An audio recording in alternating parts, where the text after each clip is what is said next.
तो आज से कुछ समय पहले, मतलब 1 साल पहले, मैं और मेरे ऑनलाइन दोस्त रोज की तरह किसी फालतू चीज पे आर्ग्यूमेंट कर रहे होते हैं कि क्यों हाथी कूद नहीं सकते, और कैसे अगर तुम कंबल से पैर बाहर निकाल के सोते हो तो कोई मॉन्स्टर या चूड़ैल आके तुम्हें कच्चा चबा जाएगी, पर अगर तुम पैर अंदर करके सोते हो तो तुम्हारा कोई कुछ नहीं करेगा।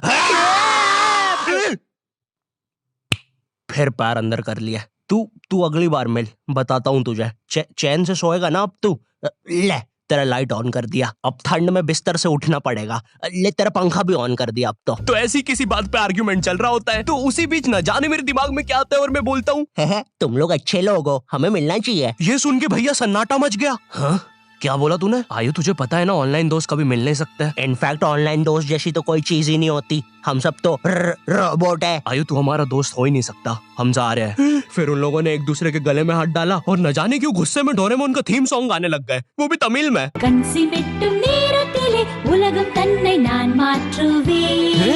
क्या? अब नहीं, ऐसा कुछ नहीं हुआ था। सॉरी गाइस, कुछ महीनों से जिंदगी थोड़ी सही नहीं चल रही है, इसलिए ऐसे जोक्स आ जाते हैं कभी कभार। खैर सरप्राइजिंगली मेरे ऑनलाइन दोस्तों ने मेरी मिलने वाली बात को सीरियसली लिया, और इसी तरह हमारी Mumbai to Goa trip plan होती है, जो कि दिसंबर में थी। तो अब फास्ट फॉरवर्ड करते हैं सीधा दिसंबर तक ट्रिप का टाइम। तो अब कुछ रीजन की वजह से मुझे मुंबई प्लेन की जगह ट्रेन से जाना पड़ता है। नहीं, मैं एयरपोर्ट पे फटाका लगाता हुआ नहीं पकड़ाया था, थे कुछ रीजंस, थी कि सच में थे। तो मैं रात में ट्रेन में बैठता हूँ और सुबह में मुंबई पहुंच जाता हूँ। अब जो मुंबई पहली बार आता है ना, वो ना अलग अलग चीजों को देख के चौंकता है, जैसे वड्डी वड्डी बिल्डिंग्स, वड्डे वड्डे सुपरस्टार्स। और इधर मैं जैसे ही मुंबई के स्टेशन पे उतरा, ओ बहन की एलिवेटर स्टेशन पे, वो भी भाई साहब इसको एस्केलेटर बोलते हैं। एलिवेटर मतलब आंखों पे भरोसा ही नहीं हो रहा है, मैंने मम्मी को फोटो खींच के भेजी, मम्मी एलिवेटर, वो भी स्टेशन पे। भाई साहब एस्केलेटर होता है। देखो ये हमारे स्टेशन पे नहीं होते हैं, हमें पूरा ब्रिज पैरों से चढ़ना पड़ता है, और मेरे गांव के ब्रिज पता है बादलों में होते हैं। वो ब्रिज को इतनी ऊपर होने की जरूरत भी नहीं है, उसको किसी इंजीनियर ने भी नहीं बनाया है, ये गाँव के लोगों ने मस्ती मस्ती में उसको इतनी ऊपर तक बना के आ गए हैं। अब वो स्टेशन का ब्रिज ना आउटर स्पेस तक पहुंच चुका है। साला कुली लेके भी जाओगे ना तो थोड़ा ऊपर जाके तुम्हारी कुली को भी कुली करना पड़ जाएगा। भाई साहब कुली करना पड़ेगा।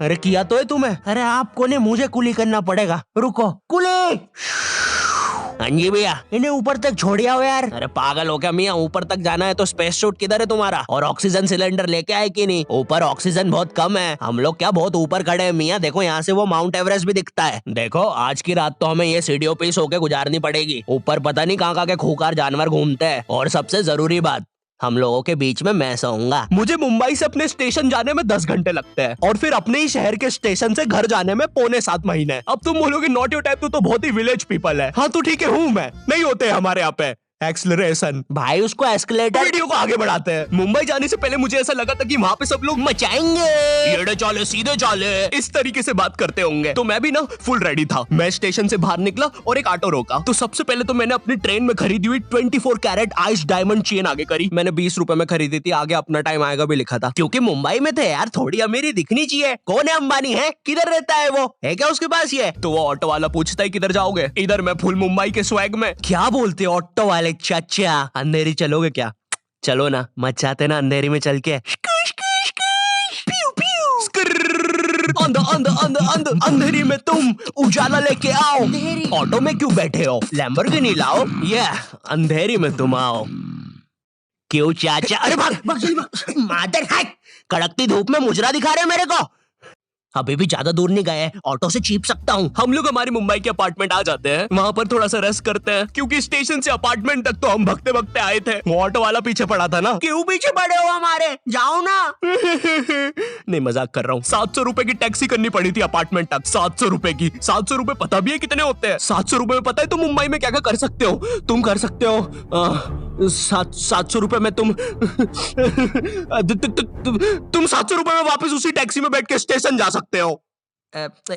भाई साहब मैंने 750 कर लिया है रेट। कितनी महंगी है मुंबई। तो अब मैं और मेरा दोस्त डेस्क, हम लोग हमारे बाकी दो दोस्त से पहले आ गए थे। तो अब हमारे पास कुछ करने के लिए नहीं था, तभी मुझे मेरी एक फीमेल फ्रेंड ने मॉल में मिलने बुला लिया। तो हम लोग जाते हैं मिलने, वापस 700 लगा के।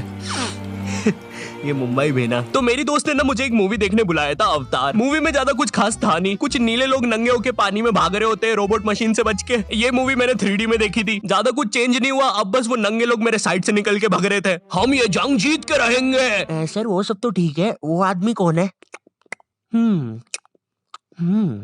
अरे वो हमारी मूवी देख रहा है 3D में। उसे तो मजा ही आ जाएगा जब हम सब नंगे होकर उसके सामने से भागेंगे। मेरी बात सुनो सब लोग, हम लोग उसके बहुत पास से भागेंगे लेकिन उसे टच नहीं करेंगे। जिमी मैंने तो अपने हाथ भी गीले कर लिए सुसु से। जैसे ही मैं नंगा होके उसके पास से भागूंगा अपने हाथ उस पे लपलपा दूंगा, चीटों से उसे लगेगा मूवी और रियल है। मेरी जिस फ्रेंड ने मुझे मॉल में बुलाया था उस दिन उसका बर्थडे था और मैं इधर बेशरम बेहया खाली हाथ गया था, बिल्कुल उस लेंडू बच्चे की तरह जो बर्थडे पार्टी में खाली हाथ आ जाता है। फ्री का नमकीन और केक दे दो बस उसे। तो ये बच्चा इधर मैं था। चीजें अभी इधर खत्म नहीं हुई है, उस बंदी ने फिर मुझे गिफ्ट दे दिया। चीजें अब सीरियस हो गई है। दुनिया का सबसे बड़ा क्राइम इधर, ठीक है इधर है, और फिर आता है किसी के बर्थडे पे उनसे ही गिफ्ट ले लेना इधर। पहले तो मुझे समझ में नहीं आया कि ये बंदी मुझे टॉन्ट मार रही है कि सच में गिफ्ट दे रही है। मुझे उस समय इतनी ज्यादा शर्म की अनुभूति और आभास हो रहा था, मेरा मन कर रहा था उठ के भाग जाऊं वहां से।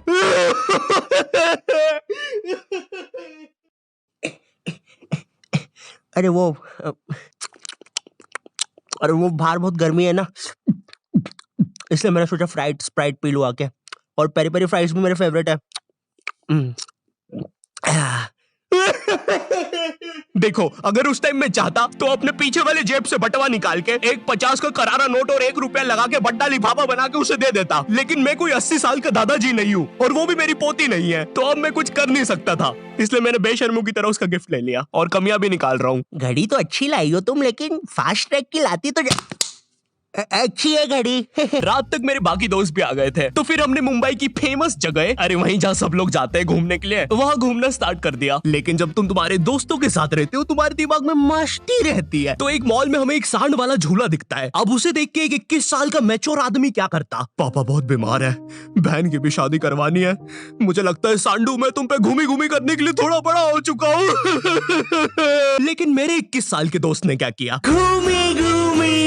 अब यहाँ एक सांड को दूसरे सांड पे चढ़ता हुआ देख हमें भी मस्ती छूटी। हम भी भाग के वो झूले के पास, भैया और तेज चलाओ, भैया और तेज, भैया और चलाओ तेज।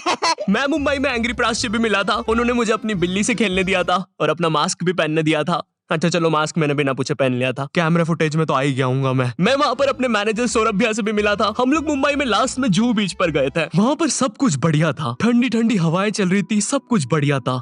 लेकिन फिर आसमान में कहीं से उड़ने वाली बंदर प्रजाति छा गई। ये बंदर प्रजाति फुग्गे की बनी थी। मेरा नाम है बुबली बंदर, मैं इंसानियत पे कब्जा करने आया हूँ, तो चुपचाप अपने घुटने।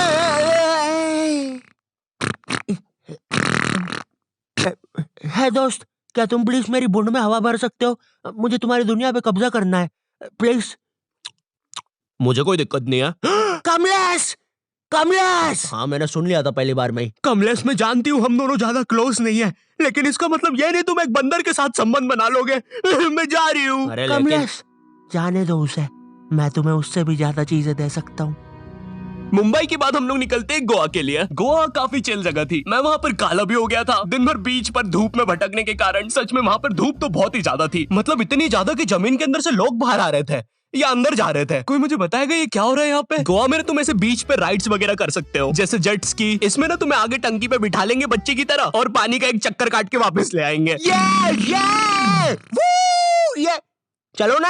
अरे हो गया भैया। अरे हम तो किनारे से ही वापस आ गए। इसके बाद आती है कुछ जानलेवा राइड्स, डेंजर राइड, जिसमें तुम्हें बोट से समुद्र के बीचों बीच ले जाएंगे और पतंगा बना के उड़ा देंगे। एक और चीज रहती है, जब तुम समुद्र के बीचों बीच पहुंचते हो ना, तो वो बोट वाला तुमसे पूछता है कि तुम्हें पानी में जाना है क्या। तो अब यहाँ पे जिसको तैरना नहीं आता है वो तो कुछ नहीं बोलेगा, लेकिन उस समय मेरे दिमाग में पता नहीं क्या चल रहा था कि मुझे पूरे गोवा के एक्सपीरियंस लेने हैं। मुझे तैरना नहीं आता है, मैं उतर गया समुद्र में। शुरुआत के 2.25 सेकंड तो कुछ भी नहीं हुआ, फिर पानी मुझे नीचे खींचने लगता है।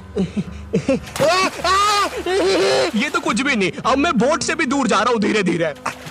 भैया भैया भैया भैया घंटा नहीं सुन रहा मेरी बात, मेरी इधर फटी पड़ी है, मैं कुछ भी चिल्ला रहा हूँ पानी में। भैया बीमारी है मुझे, ले लो ऊपर। भैया मैं माँ बनने वाला हूँ, ऊपर लो। उस समय कोई दूर से शार्क वार्क भी देख रहा होता ना तो उसे भी दया आ जाती। ओए बच्चे को क्यों परेशान कर रहे हो बे? चलो ऊपर लो इसको, खा लूंगा वरना इसे। चलो बेटा ऊपर चढ़ो तो। हाँ चलो चलो। जैसे तैसे वो बोट वाले ने मेरे को ऊपर लिया। अरे भैया क्या बच्चे ऐसे चिल्ला रहे थे? स्विमिंग सिखा रहे थे तुमको? अच्छा समुंदर में, वो भी तेरे को ड्राइविंग सिखाने का बोलता तो तू तो रॉकेट में बिठा देता मेरे को। पागल। सबने ना मेरा बहुत मजाक उड़ाया कि पानी में गया बच्चों जैसा रो रहा था, लेकिन वो कहते हैं ना सबका टाइम आता है। हम लोग ना उसके बाद एक बनाना राइड पे जाते हैं जिसपे तुम एक बनाना शेप चीज पे बिठाते हैं और उसे नाव से खींचते हैं और बीच समुद्र में ले जाके फेंक देते हैं। तुम्हें पहले नहीं बताएंगे कि तुम्हें फेंकने वाले हैं। उसने हम सबको लेके गया और फेंक दिया। अब सब मुझसे भी गंदे रो रहे हैं पानी में। भैया हम मर गए। पीछे लाइफ गार्ड आ रहा है। और भैया इतनी दूर जाओगे तो सच में मर जाओगे। मेरे पास क्लिप पड़ी इधर सबकी रोते हुए, मैं लगा दूंगा।